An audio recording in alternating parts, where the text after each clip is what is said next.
말씀드리겠습니다. 출애굽기 1장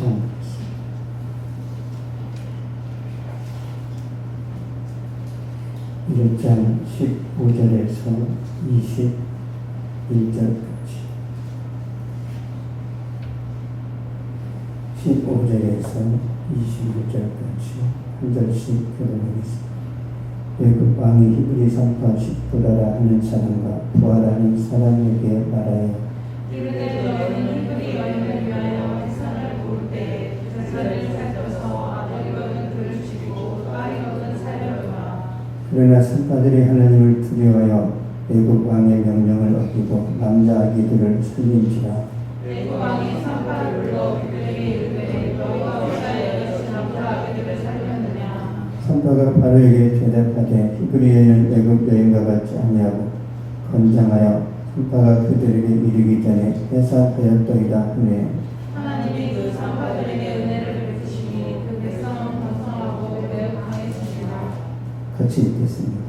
그 산파들 하나님을 경외하였으므로 하나님이 그들의 입장을 희망하게 하신지라. 아멘. 하나님을 경외하라 라는 제목으로 말씀드리겠습니다.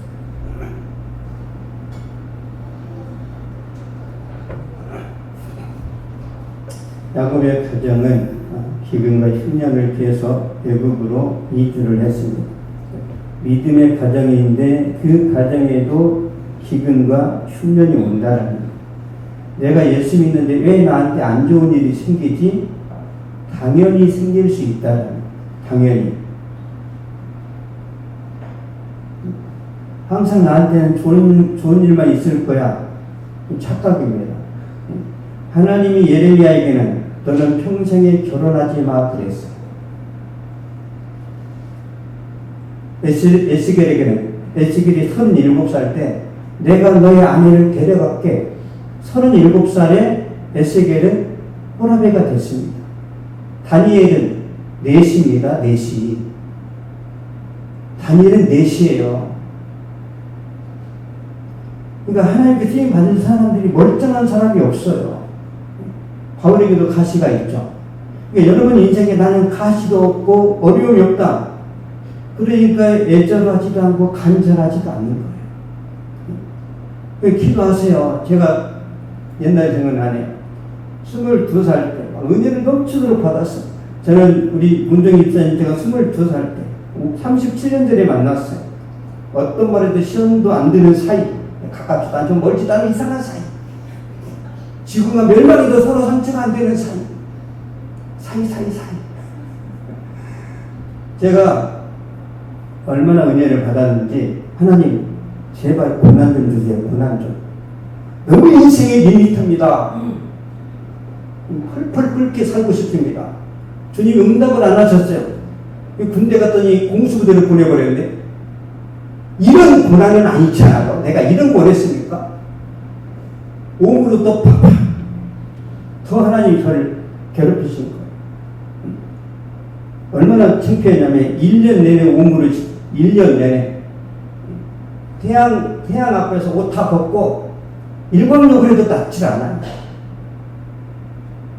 24명한테 퍼뜨렸어요. 쫙 모든 대대원들이 다 수줍음 많고 내성적인 제가 전 부대원에게 옴이라고 알려졌어요. 어떻게 돼요? 이 낯짝이 두꺼워집니다. 하나님의 의도예요. 너무 수줍음이 많으니까 창피를 줘서 아주 단단하게 만들어요. 단단하게. 이제는 알겠어요. 왜 그랬는지. 국민학교 때 여자아이한테 얻어맞고 다니던 제가 어떻게 목회를 하겠어요? 어떻게. 박성민 이름도 아니죠. 저 때렸던 그 여자아이 박성민. 끔찍해. 저 어렸을 때 상처가 많아요. 어렸을 때. 여러분 상처 있다라는 것을 부끄러워하지 마세요. 다 있습니다. 다. 이 상처를 안고 야곱이 애굽에 들어갔어요.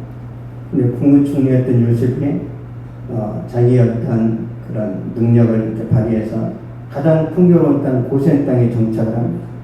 70명이었던 야곱 후손들이 400년 후에 남자만 20세 이상의 남자만 60만 3,550명이니까 그러면 여자 아이들까지 하면 한 300만 명 됩니다.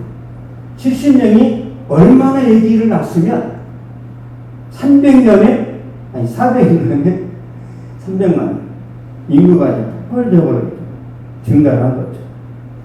그런데 그 중간에 정권이 바뀝니다. 왕조가 바뀐 거예요. 쉽게 말하면 고구려가 망하고 발해가 건설된 것처럼 그런 변화가 있습니다. 출애굽기 1장 8절 보겠습니다.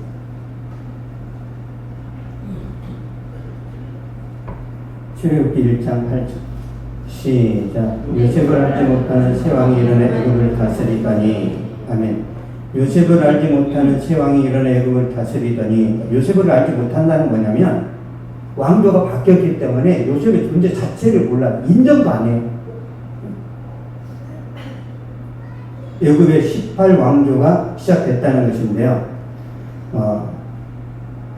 애굽의 18왕조는 함조 계열의 투트모세라는 사람이 힉소스 왕조를 무너뜨리고 왕이 됐어요. 힉소스 왕조는 센조 계열의 아시아에서 이집트로 이주하면서 이집트를 정복하고 다스렸던 이방의 왕조예요.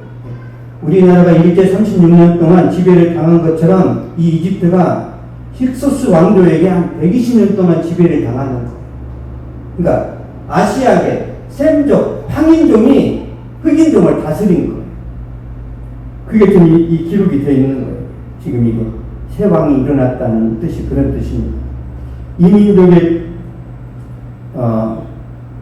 이제 지배를 당했었는데 이제는 함조 계열의 진짜 이집트인이 왕이 됐는데 근심이 있어요. 근심이 보겠습니다. 출애굽기 1장 9절 10절 시작.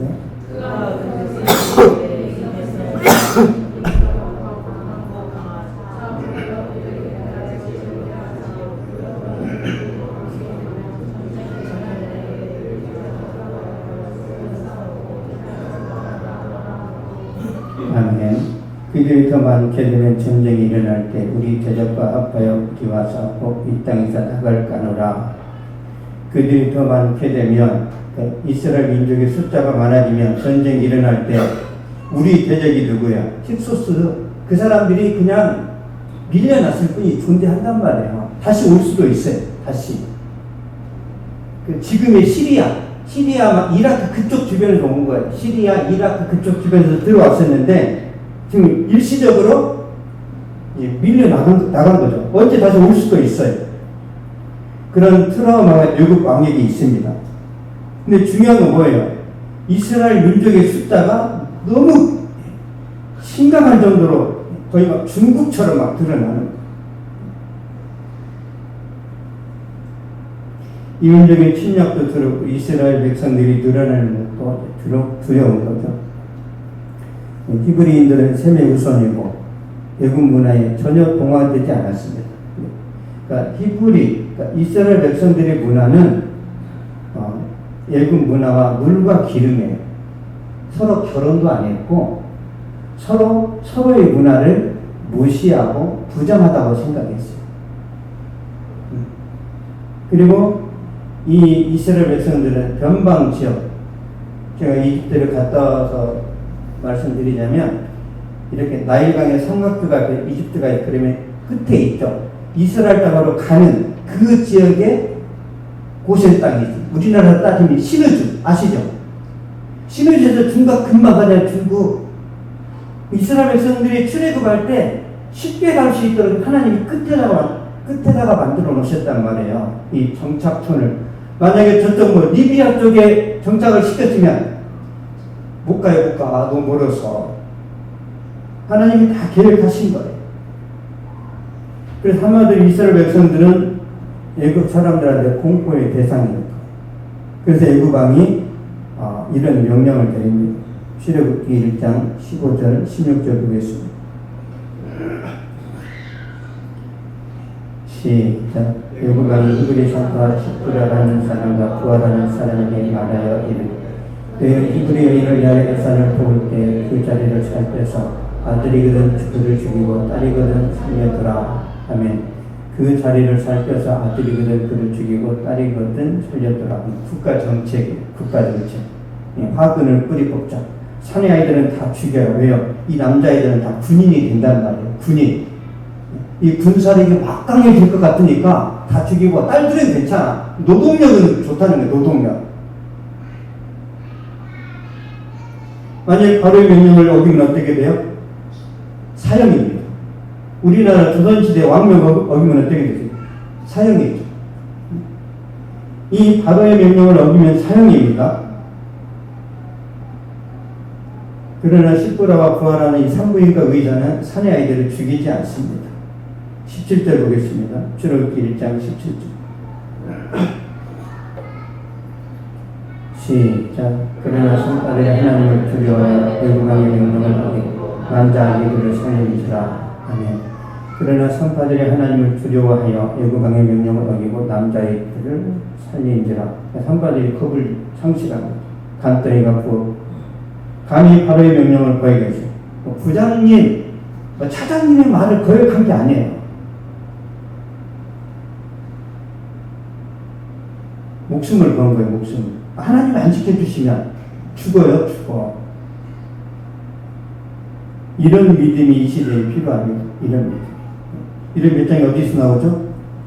하나님 우선순위 신앙. 이 산파들은요, 하나님을 경외했습니다. 경외했습니다. 바로 왕은 강력한 왕이지만 하나님은 천상천하 전능하신 절대 지존이세요. 믿습니까? 하나님의 절대 지존임을 믿으세요? 그러면 그 믿음 가지고 당당하게 사시란 말이에요. 하나님이 없는 것처럼, 내가 돈이 없다고 망한 것처럼 사지 마시고, 내 손에만 돈이 없지 은행장이신 하나님께서 얼마든지 땡겨 주실 수 있다. 이 믿음으로 사시란 말이에요. 이 믿음으로. 전능하시니까. 그러면 은행장이신 하나님이 얼마든지 땡겨 주실 수 있는데 왜 안 땡겨 주실까? 그 경영을 감당할 수 있는 그런 배짱과 경영 능력이 있냐는 거예요. 허랑방탕하게 살까봐 안 주신단 말이에요. 능력이 있으면 왜 안 주시냐고. 능력이 있으면. 그래서 여러분 능력치를 키우세요. 돈을 주면 땅속에 파묻어 놓을 거예요. 어떻게 이걸 불릴 건지, 어떻게 경영할 것인지. 쌀 한 가마니에 쌀 100가마니로 만들어야 하나님이 뭘 하실 거 아니에요. 그냥 땅속에 묻어줄게요. 그냥 매일 돈 세고 있을게요. 돈 세는 종교 엄청 많아요. 얼마나 돈 세는 재미가 좋은지. 저 돈이 없으니까 10,000원짜리를 1,000원짜리를 바꿔가지고 막 세는 거예요.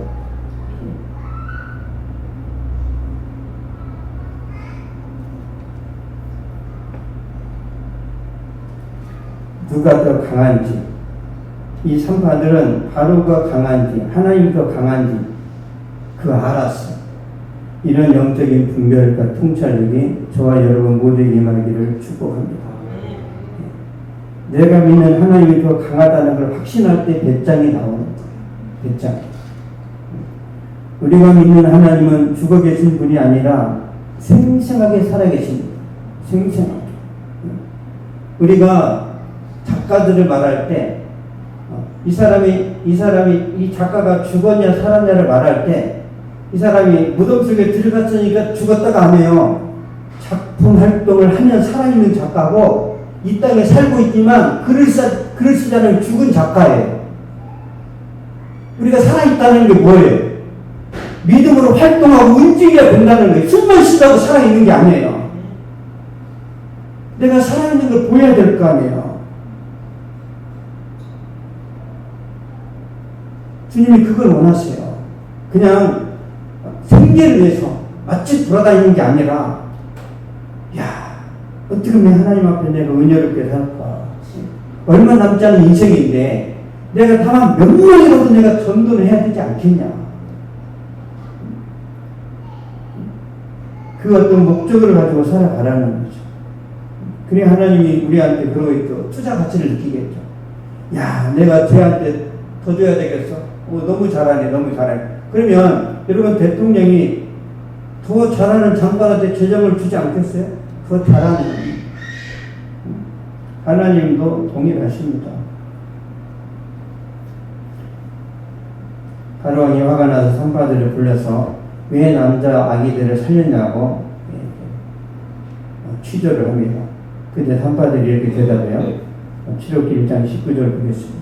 1장 19절 시작. 산파가 바로에게 대답하되 우리는 애굽인 것 같지 않아 건장하여 산파가 그들에게 이르기 전에 해산하였다이다. 아멘. 산파가 바로에게 대답하되 우리는 애굽인 것 같지 않냐고 건장하여 산파가 그들에게 이르기 전에 해산하였다이다. 무슨 뜻이냐면 히브리 여인들은 신분이 뭐예요? 노예였죠. 노예들은 건강합니다. 출산도 잘해요. 여러분 옛날에 농사 짓던 아줌마들이 애기 잘 나요 못 나요? 밭에 가서 일하다 나버려요. 밭에 가서 일하다 애기를 낳아. 병원도 없어요. 병원. 자기가 낳고 자기가 탯줄을 잘라. 옛날에 그랬죠. 그래 안 죽어. 다 알아. 뜨거운 물에 가위 집었다 넣었다 빼가지고 탯줄 자르면 안 죽어. 히브리 여인들이 그런 식으로 건강하게 아기를 낳았다라는 거예요. 반면에 여인들은 귀족처럼 편하게 살았으니까 얼마나 고급적이겠어요. 건강이 약해. 집에도 늘 먹고 마시고 놀았단 말이에요. 체력이 저하되겠죠. 출산할 때 어려움을 겪어요. 과거에 미국에서 백인들이 흑인들을 노예로 데려왔을 때 흑인 노예 여성들은 아기를 잘 낳았어요? 못 낳았어요? 엄청 잘 낳았어요. 백인들은 많이 죽었어 아이들이. 비슷합니다. 그런 현상들이. 그래서 출산 앞둔 사람들은, 그 여성들은 운동을 해야 돼, 안 해야 돼요? 많이 해야 돼요. 산파들이 논리적인, 합리적인 답변을 했어요. 지혜롭게. 근거 있는 답변을 하니까 바로 할 말이 없어.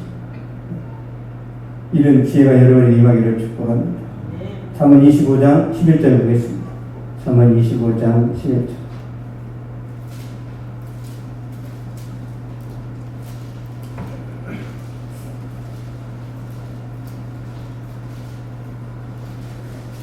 (25장 11절) 940페이지입니다. 940페이지 11절 시작. 경우에 합당한 말은 아로새긴 은쟁반의 금사가 아니라. 아멘. 경우에 합당한 말은 아로새긴 은쟁반의 금사가 아니라. 무슨 뜻이? 금상첨하다 그런 뜻이에요. 비단 위에 꽃을 더한다. 비단 위에 꽃을 더한다. 그 식에 풀이하면 축구 대회를 나갔는데 우승을 했어. 그것도 너무 고마운데 상금이 1억이야. 그걸 말하는 거예요. 1등 한 것도 좋은데 장학금이 있어. 장학금. 보니까 1,000,000원이야. 이런 걸 금상첨화로 하는 거예요. 잠언 15장 23절 한번 보겠습니다. 잠언 15장 23절.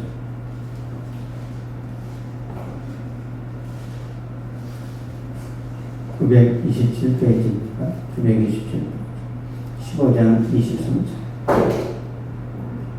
시작. 사람은 그 입의 대답으로 말미암아 기쁨을 얻나니 때에 맞는 말이 얼마나 아름다운고. 아멘. 때에 맞는 말이 얼마나 아름다운고. 적절하게 답변할 수 있는 지혜, 센스. 괜히 엉뚱한 말했다가 막 다투고 싸우고 이놈아 저놈아 막 그런 일들 많죠. 이게 입이 방정이란 말이 여러분의 입에 이런 언변의 능력이 임해서 때에 적절하게 말하는, 여러분 말 한마디로 천냥빚을 갚는 데잖아요. 그런 지혜와 능력이 임하기를 축복합니다. 산파들은 하나님을 경외했어요. 바로의 말보다 하나님 말씀에 순종했습니다. 그 후에 바로 왕에게 불려가서 큰 위기를 맞이했지만 지혜롭게 답변했을 때 위기를 극복하게 됐는데, 그 다음 진행 상황을 보겠습니다. 출애굽기 1장 20절 보겠습니다. 어떤 일이 벌어지는지. 출애굽기 1장 20절.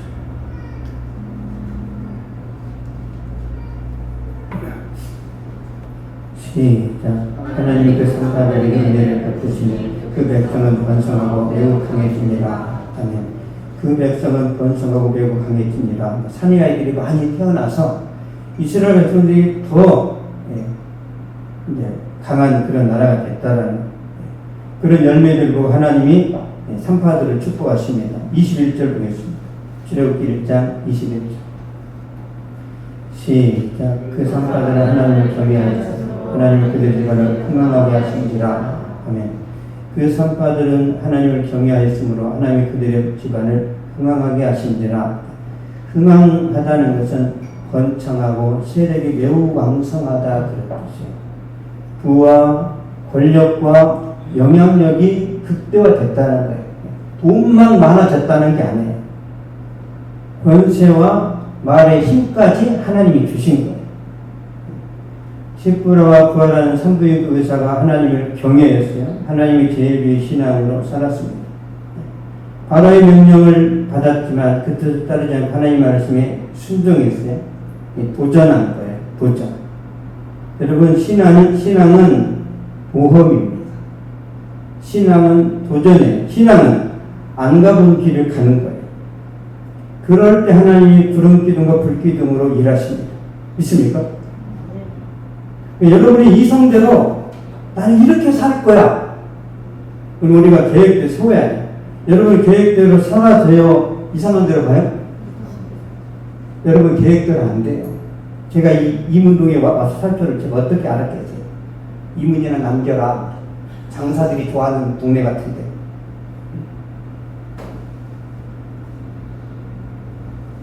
한 치 앞을 모른단 말이에요, 우리는.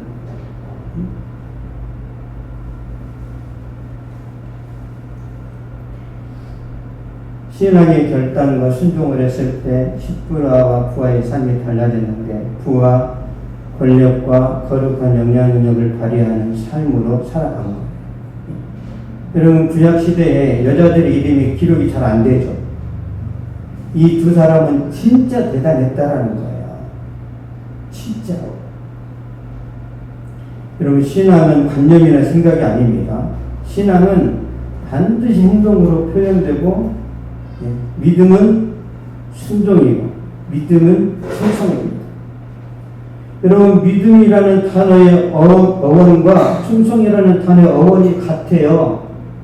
믿음은 충성으로 이어진단 말이에요. 우리가 계속 나는 마음으로는 믿어. 육신이 약해.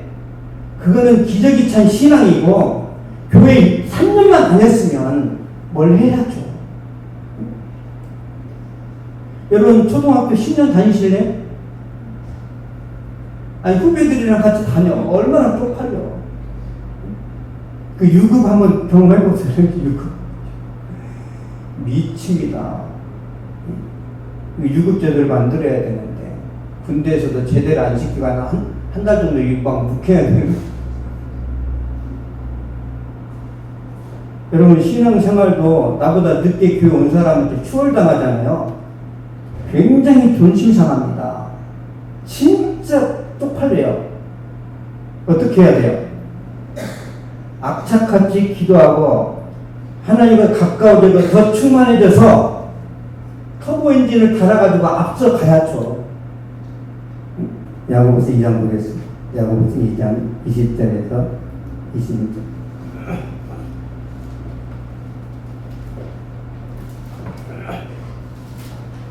야고보서 20장 20절에서 22절. 시작. 아와 허탄한 사람아 행함은 믿음이 헛것인 줄을 알고자 하는 우리 조상 아브라함이 그 아들 이삭을 제단에 바칠 때에 행함으로 이롭다 하심을 받은 것이 아니냐. 내가 보거니와 믿음이 그의 행함과 함께 일하고 행함으로 믿음이 완전 온전하게 되었느니라. 아멘. 믿음이 그의 행함과 함께 일하고 행함으로 믿음이 온전하게 되었느니라. 그러니까 믿음과 행함은 분리되지 않아요. 믿음과 행함은 서로 따로 놀지 않습니다. 믿음과 행함은 한 몸이에요. 바늘 가는데 실 가죠. 그 믿음이 믿음. 주님이 가면 실이 따라가야 된단 말이에요. 그러므로 여러분이 하나님을 경외하고 사랑한다면 시험과 유혹이 다가올 때 시프라와 부하처럼 결단하고 행동을 해야 됩니다. 출애굽기 1장 17절 다시 한번 보겠습니다. 출애굽기 1장 17절.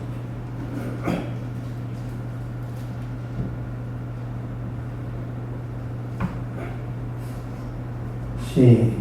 그러나 성도들이 하나님을 두려워하여 외국 왕의 명령을 어기고 남자 아기들을 살린지라. 아멘.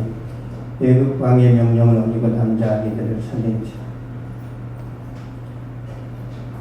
이 산부인과 의사들이 뭐 부장님, 과장님 지시가 아니라 왕의 명령을 거역했다라는 거. 다 잃어버릴 수도 있는 거죠. 거센 파도에 믿음으로 맞선 거죠. 그리고 승리했습니다. 그렇다면 여러분에게도 거센 파도가 있을 것인데 무릎 꿇거나 타협하면 이제 하나님의 역사는 경험되지 않습니다. 아, 제가요, 주님, 어쩔 수 없었어요. 다 변명이에요. 변명. 상황이 그랬어요.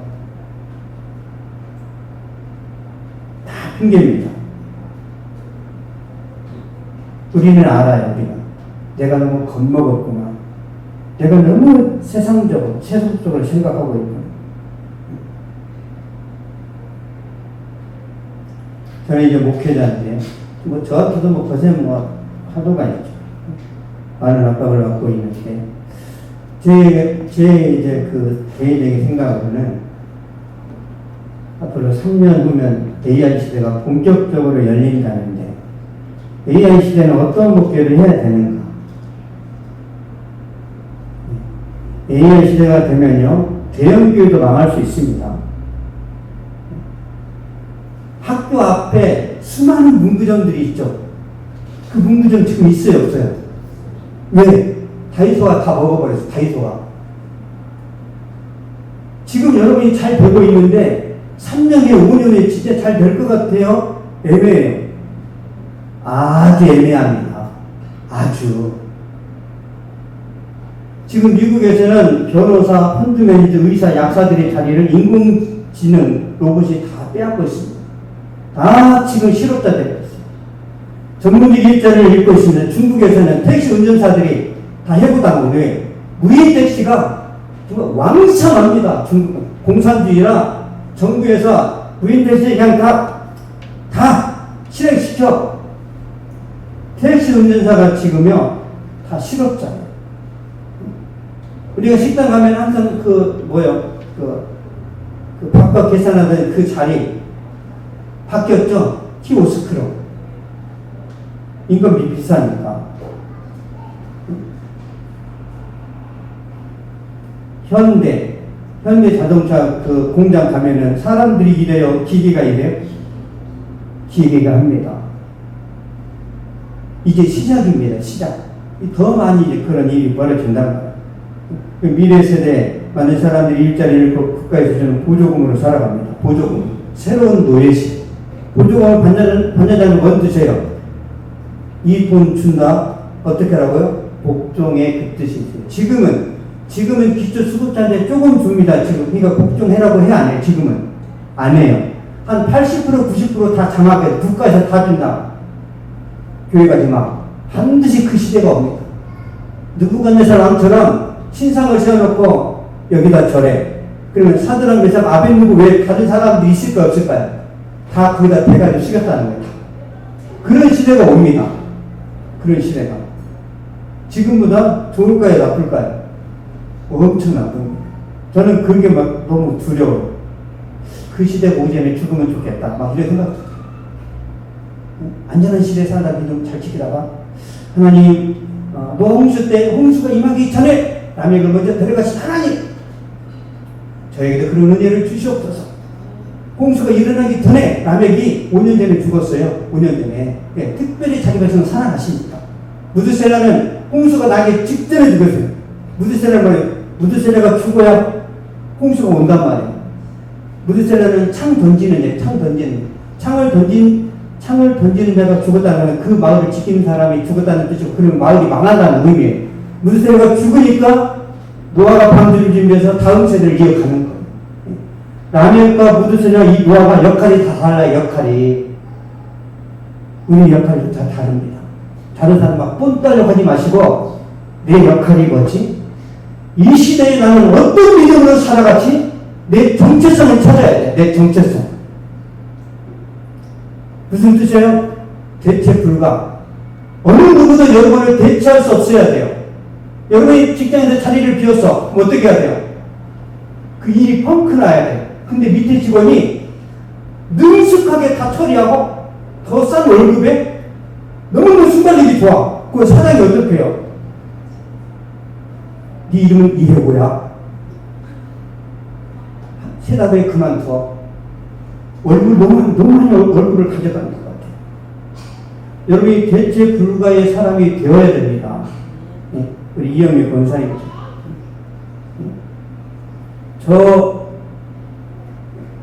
그냥 나이라고 할게요. 저 나이 현역으로 뛰는 게 쉽지 않단 말이에요. 현역으로. 20대, 30대 팔팔한 디자인 감각이 뛰어난 그런 옷장사가 한둘이겠습니까? 대체 불가가 돼야 된다고 대체 여러분의 영역에서 믿습니까? 대체 불가가 되려면 어떻게 해야 돼요? 열심히 공부해야 돼요. 열심히. 대학 공부는 공부 안 해요. 그건 이제 점수 따는 거고. 여러분, 대학 1등이 사회에 나와서 왜 1등을 못하죠? 제가 가르쳐 드릴게요. 진짜 대학에서 1등을 했어. 왜 사회로 1등을 못해요? 대학에서는 9과목, 10과목을 잘하면 돼요. 사회는 한 과목만 잘하면 돼요. 하나! 운동이든 수학이든 영어든 하나만! 여러분 하나만 잘하면 돼요. 하나만. 왜 두세 가지 잘하려고 하냔 말이에요. 하나에 집중해서 성공 못하는 사람 없습니다. 허재는 농구로 성공했어. 축구 못하죠. 그렇죠? 박지성이 축구로 성공했어. 그게 농구 못해요. 근데 이 동네에서 축구 잘한다는 놈들은 뭐예요? 족구, 배구, 농구 다 잘해. 다 잘해. 근데 그렇게 다 잘하는데 동네를 벗어나면 바보 처치야. 동네에서는 1등인데 대회 나가면 쓸모가 없어. 내수시장에서 먹히지만 수출이 안 먹히면 어떻게 돼요? 망하죠. 우리는 수출을 먹고 사는 나라예요. 여러분 인생을 돌아보세요. 수출, 내 것을 다른 사람들한테 보여줄 수 있는 그 정도의 어떤 내공과 실력을 여러분이 갖춰야 미래 시대에 살아남는다니까요. 그래서 동네에서 이 사람 저 사람 만나가지고 농담 까먹고 막 시간 보내지 마시고 뭔가를 막 열심히 하세요. 뭔가를. 굉장히 위험한 시대입니다. 굉장히. 앞으로는 극단적 양극화 시대가 옵니다. 극단적. 중산층은 완전히 없어져. AI를 지배하는 소수의 사람들이 부와 권력을 다 차지하고 AI 지배를 받는 사람들은 다 하루 인생이 되는데 노예가 되는 거예요. 그런 것들이 보기 싫으면 하나님 나비를 천국하겠습니다. 그러면 되는 거예요. 저에게 왜 그런 불확실한 미래가 다가오고 있는지 어떤 목표를 해야 될 것인가 고민이 많습니다. 해답을 찾아야 돼요. 왜 그러냐면 지금 목회자들의 지식과 논리로 앞으로 AI 목회자가 나오거든요. AI 목회자는 성경을 다 외워요. 누가 얘기해요? 지식으로. AI 목사가 나왔는데 AI 목사는 지쳐요? 안 지쳐요? 기계인데. 근데 기계가 지쳐요? 아니 지금 세브란스 서울대 아산병원에 누가 수술해요? 기계가 합니다. 그 기계 하나에 700억 개요. 왜? 그들은 지치지 않아요. 수술하다가 지치니까 야 우리 커피타임 갖자. 기계가 그래요? 기계는요 100명 200명을 수술해도 안 지쳐요. 사람은 지치니까 야 수술 내일 미루자 하잖아요. 근데 이제 경영 원리에 따라서 그러면 기계를 쓰겠어요? 아니면 사람을 쓰겠어요? 요즘 환자한테 물어본다는 거야. 환자한테 야 너는 기계한테 수술을 받을래? 아니면 의사한테 수술 받을래? 기계요. 그러면 왜? 실수를 안 하니까. 그런 시대가 옵니다. 어떻게 해야 돼요? 저도 고민 많아요. AI 시대에. 그러면 AI가 못하는 게 뭐예요? 생명의 소중함. 영성. AI가 영성이 있어요? 없어요. AI가 공감할 수 있어요? AI가? 그래서 21세기 앞으로 미래에는 공감하는 능력이 좋은 사람들이 크게 쓰임받을 거예요. 상담사 이런 사람이 있죠. 오윤영 상담사 한 번 상담이 500원인가? 어쨌든 엄청납니다. 네, 생명의 소중함, 영성, 따뜻한 정, 공감하는 능력, 성령의 역사. 이건 AI가 안 돼요. 거기에 이제 맞춤 준비를 해야 됩니다. 제 개인적으로 따지면 더 주님과 친밀해야 돼요. 기도 많이 해야 돼요. 말씀 많이 읽어야 되고 암송해야 되고 금식기도 해야 되고 은혜 넘치는 양육을 해야 되고 예배 드릴 때마다 성령의 역사가 나타나야 되고 이런 것들이 준비되어야 살아남을 수 있다라는 그런 생각이 드는 거예요. 저 고민 많이 하는 거죠. 놀고 있는 것 같아도 고민 많이 합니다. 이제 제 마음속에 이런 것도 있어요. 안전하게 가면 안 될까? 익숙한 거, 편리한 거, 웰빙을 추구하면 안 되나? 이 나이에 모험해도 되나? 그런 생각들이 있습니다. 모험하다 망하면 다 잃어버립니다. 저는 이게 마귀의 음성이라고 생각합니다. 하나님 은혜 가운데서 미래 시대에 필요한 이런 어떤 중요한 것들을 만약에 이제 준비가 된다면 우리 교회는 많은 영혼들을 구원하는 교회로 성장할 겁니다. 굉장한 지금 위기에 위기. 여러분 기도 많이 해주세요. 시프라 부하처럼 시험을 이기고 영향력 있는 삶을 살아가려면 도전해야 돼요. 여러분 직장에서도 도전하셔야 돼요. 절대 안주하면 안 됩니다. 지금은 안주할 때가 아니에요. 왜? 사회가 너무 지금 이상하게 돌아갑니다. 중국의 시진핑은 권력이 끝난 것 같고 푸틴도 이태롭고 우크라이나 전쟁, 이스라엘 전쟁, 곳곳에 지진과 자연재해와 우리나라만 그런 대로 괜찮은 것 같죠? 진짜 은혜입니다. 은혜 하나님이에요. 우리나라에 전쟁 100번 났어도 당연할 정도로 굉장히 불안전한 그런 지정학적 위치를 갖고 있어요. 여러분만 잘할 수 있는 내 전공, 내 기술, 내 전문성이 뭔지를 일단 찾아내야 돼. 내가 어디에 강한지. 여러분 독수리는 하늘에서 강합니다. 그렇죠? 돌고래는 물속에서 강하고 사자는 땅에서 강하고 하늘에서 땅에서 물속에서 다 강한 존재가 있어요? 없어. 있어. 오리 날고 걷고 물속에 헤엄쳐. 근데 아무것도 못하죠. 오리를 나의 모델은 오리야.